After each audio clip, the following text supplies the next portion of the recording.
I don't go out for garbage removal. Cancel it. Those were the words of my new boss, who had just moved in. I had desperately searched for a venue for the welcome party at her request, only for her to suddenly cancel it? Huh? What does this mean? We've already made reservations for 100 people. It's too late to cancel now. You wouldn't expect us to go to that tacky place you chose, would you?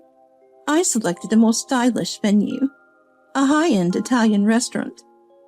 I was left dumbfounded, not knowing what Wilma meant. She must have intended to embarrass me by keeping quiet until the last minute. If that's the case, I have a plan too. I understand. I'll make sure to convey that clearly. With that, she quietly hung up the phone. I had reached my limit. I couldn't let her get away with it. I'm Regine, 33 years old, and I'm single. I work as a designer at an apparel company. I've loved clothes since I was a child, and my mother always taught me how to dress well. In elementary school, I wore clothes that I made myself every day. Jean, that skirt is so cute. I made it myself. I can't believe you can make something like that. That's amazing. I thought you bought it at the store. I was happy to hear my friends say that. After graduating from high school, I enrolled in a fashion school and took the entrance exam for a company of a fashion brand I loved. The president, Patricia, is a world-famous designer. I was nervous when I met Patricia at the final interview. Everyone else came to the interview in suits, but I wore a dress I made myself.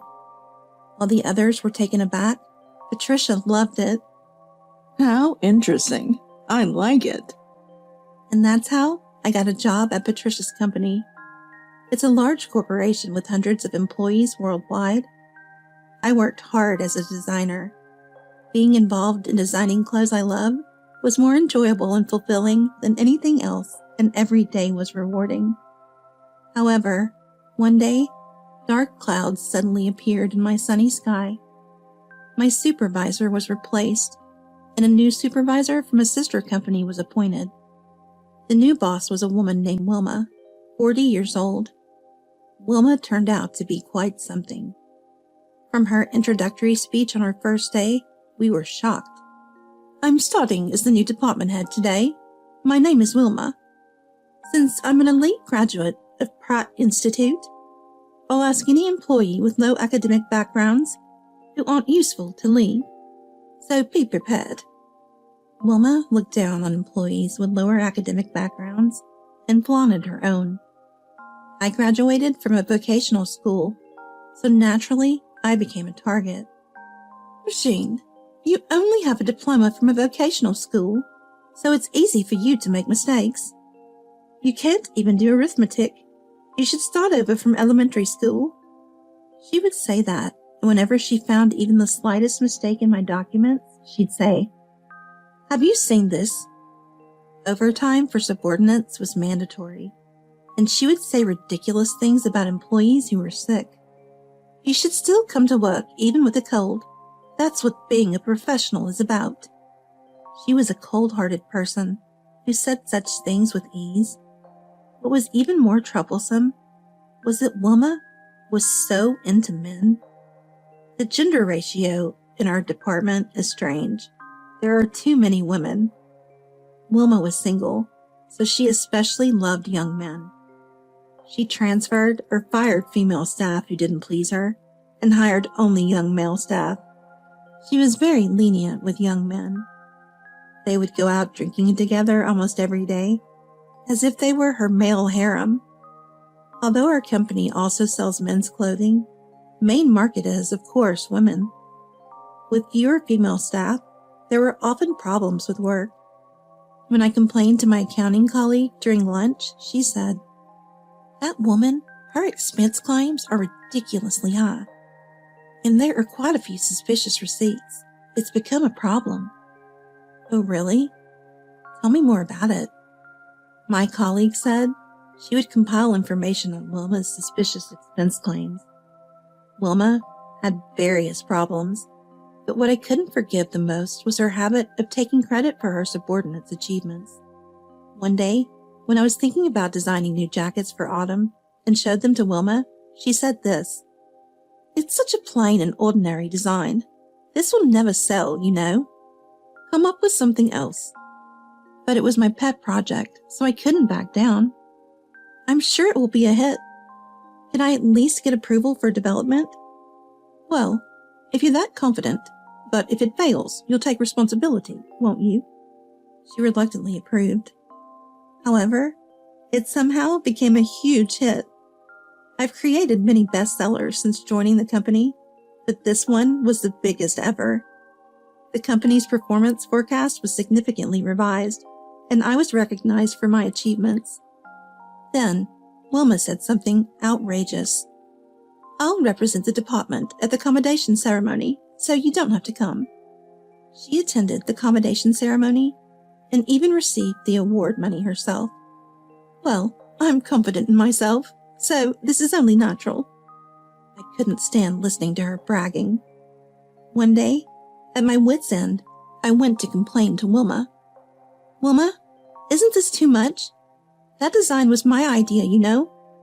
"What? Are you saying I took credit for it?" Wilma pretended not to know. "But you did say it would never sell, didn't you?" "Huh? Did I say something like that?" She smirked as she spoke. "Isn't it natural for subordinates' work to be credited to their superiors? If you don't like it, you can quit whenever you want." And that was how it ended. Since then, I've been thoroughly disliked by Wilma. I wasn't allowed to do design work, and I was only allowed to do menial tasks like creating documents. I didn't join this company to do things like this, but there was nothing I could do. As long as Wilma was around, the situation would only get worse, so I began seriously considering changing jobs. At that time, Wilma asked me to do a troublesome task. "Regine, you're in charge of the welcome party for the new employees next month." "Huh? Am I supposed to be in charge?" There were so many new employees this year that the total number of participants exceeded 100. I've never been in charge of such a job before, and I have no idea where to find a venue that can accommodate 100 people. So naturally, I struggled with such an unfamiliar task. When she found out, Wilma was furious. "Hey, the venue still hasn't been decided. You need to contact the executives soon."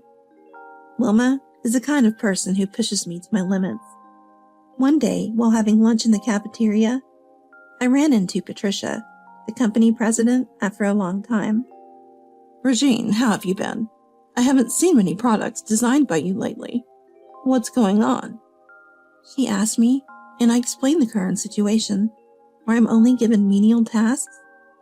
"Well, that's troubling. You're one of our company's top designers, so doing only menial tasks won't do. I'll talk to the department head about it. By the way, do you happen to know of any good restaurants that can accommodate about 100 people?" Since we were already talking, I decided to consult her about the welcome party as well. "Oh, in that case, I know a good place. I'll introduce you." The president recommended a nice Japanese restaurant, and we were able to book the venue successfully. However, when I informed Wilma about the restaurant, she seemed displeased. "Japanese food for a welcome party? Couldn't you find a more stylish place? Your taste is really lacking." I thought her comment was uncalled for, especially considering the effort I put into finding that place, but I decided not to let it bother me. On the day of the welcome party, as the organizer, I arrived at the venue early and helped with the setup in the large banquet hall. However, no one showed up, even after waiting for 30 minutes past the scheduled time. So, I worriedly called Wilma. Then, she said something outrageous. "I'm not coming to the venue. Cancel it." "What do you mean?" "We made a reservation for 100 people. It's too late to cancel now." "You didn't think I'd go to that tacky restaurant you chose, did you?" "I've booked a classy Italian restaurant." I was left dumbfounded by what Wilma was saying. "So cancel the other restaurant. We'll pay the cancellation fee." It seemed like she had planned to embarrass me from the beginning and make me take the blame. In that case, I have my own idea. I understand. I'll make sure to convey it properly. With that, I quietly hung up the phone. I had reached my limit. I couldn't let her get away with it without showing her some consequences. A few hours later, I headed to the venue of the welcome party with the man I had brought along. When we arrived, the party was about to end. Wilma spotted me and approached with a smirk. "Oh, you're here now. It's almost time to finish. Honestly, even though you're the organizer, you're utterly useless." Then she noticed the middle-aged man standing next to me. "Who's this old man? Today is a company party. What's the use of bringing an old man like him?" She burst into laughter while clutching her stomach. Nearby, Patricia, the company president, approached the man and started talking to him. "Oh, what's the matter, dear?" "Huh? Dear?" Wilma looked puzzled. "Let me introduce you. This is Andrew, my husband. He runs various food and beverage businesses." Mr. Hicks stares at Wilma and asks me, in a bad mood, "This is her. Is that right?" "Yes, that's right," I nodded slowly. "Why did you cancel the reservation for 100 people?" "Huh?" "It was you, wasn't it?" "Oh, well, it was me, but how did the president's husband know that?" It turned out that the Japanese restaurant was once owned by Patricia's husband, who runs multiple restaurants. As I was having trouble choosing a venue, Patricia helped by showing me the restaurant. It was a high-end establishment listed in the Michelin Guide. With Patricia's introduction, I asked for a reservation for 100 people. So the cancellation by Wilma, apparently for the purpose of harassing me, was unreasonable. Patricia looked stunned. Mr. Hicks confronted Wilma. "I'll make sure you pay for 100 people." It was only natural because they prepared food for 100 people and it got wasted instead. "I'm very sorry." "Didn't you think about the cancellation fee? It's $8,000. "What? That much?" "Of course. It was a reservation for 100 people. All the hard work we put into preparing the food was ruined. It's a terrible inconvenience." Mr. Hicks was quite furious. "I understand. Then we'll cover the $8,000 as company expenses." Company expenses? Would that $8,000 fall under company expenses? There's no way that can be done, right, Miss Patricia? Patricia, the president, had been furrowing her brows at Wilma for a while now. "Do you often make expense claims like this?" "Well, President, surely this can be done. As the welcome party, it's part of our duties. So why not the cancellation fee?" Patricia, with a frowning expression, asked Wilma for more details, and they left the restaurant together. When they came back, Wilma seemed teary-eyed, and I struggled to contain my laughter. Later, Wilma received a severe reprimand from Patricia and Mr. Hicks for her actions. She was suspended for a while due to this incident. She was also subjected to internal investigations to see if there were any other irregularities. But I still had something to do. I requested a meeting with the president. "What's wrong? What do you want to talk about?" Patricia seemed unaware of what I was going to talk about. I showed the president some documents.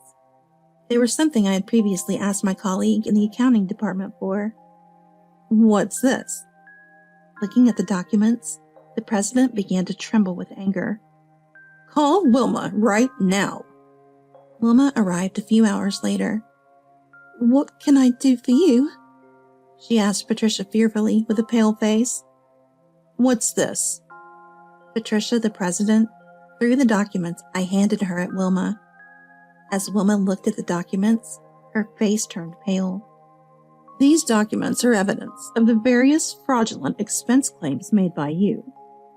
You're claiming expenses for drinking with a young male employee almost every day, and even claiming hotel expenses and receipts for luxury access. It's outrageous to treat the company as your personal piggy bank. Did you really think you could get away with this?" "I'm terribly sorry." Wilma apologized profusely. "I'll contact you later about your punishment, but be prepared." "Patricia, essentially handed down her dismissal. Wilma began to kneel and beg. Please, anything but getting fired. I don't want to hear any excuses. Leave now. Patricia ordered, and sobbing, Wilma clung to the president's legs. Please, let it slide. Just spare my job, please. You're so persistent. Enough of this. With that, Patricia kicked Wilma away. Wilma crouched on the ground, crying endlessly. It was the first time I had seen a grown person cry so much. After that, the investigation continued, revealing several more instances of fraudulent claims. The company charged all of them to Wilma, and the amount totaled in the millions. Of course, Wilma was fired on the spot. On her last day at the company, Wilma showed up at the office, presumably to clear out her belongings. As soon as she saw me, she immediately dropped to her knees and started begging. Can you please ask the president for me? I have mortgage loans to pay, and I can't afford to lose my job.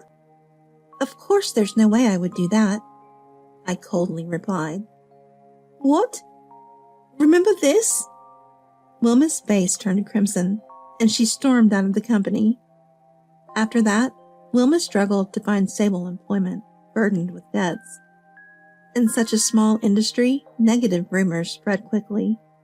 It must have made it difficult for her to find another job. She went from living in a high-end apartment with expensive rent to residing in a cheap old apartment. She barely managed to make ends meet by working multiple low-paying part-time jobs. As for me, my career was going well, and I was working overtime every day. On this day, too, work ran late, and I ended up leaving the office just before the last train. As I left the company building and headed towards the station, I noticed a suspicious figure lurking behind the company premises. The person seemed to be spreading some liquid around the building. Hey, what are you doing? I approached the person, who turned around. It was Wilma. Huh, Wilma? She looked scrawny and unrecognizable. There was a strong smell in the air, and I instinctively covered my nose. It smelled like gasoline. Wilma was spreading gasoline around the company building. This is all because of you. I'm going to burn down this company. She yelled and tried to light a lighter. What are you doing? Stop! I grabbed Wilma's arm and struggled to take away the lighter. However, Wilma, surprisingly strong, was not easy to restrain. Someone help! Then security guards began to gather around. What's going on? Please help. This person is trying to set fire to the company. Fortunately, they helped me restrain Wilma and take away the lighter. We called the police, and Wilma was arrested on the spot for attempted arson. I couldn't believe someone would think of setting fire to the company. If I hadn't found her, it could have been a disaster. Arson is a serious crime, so she won't be getting out of jail anytime soon. Wilma was beyond redemption. On the other hand, she served as a good example, as a lesson. I'll continue to conduct myself with humility and integrity in my career. I want to keep working hard to maintain this happiness in the future.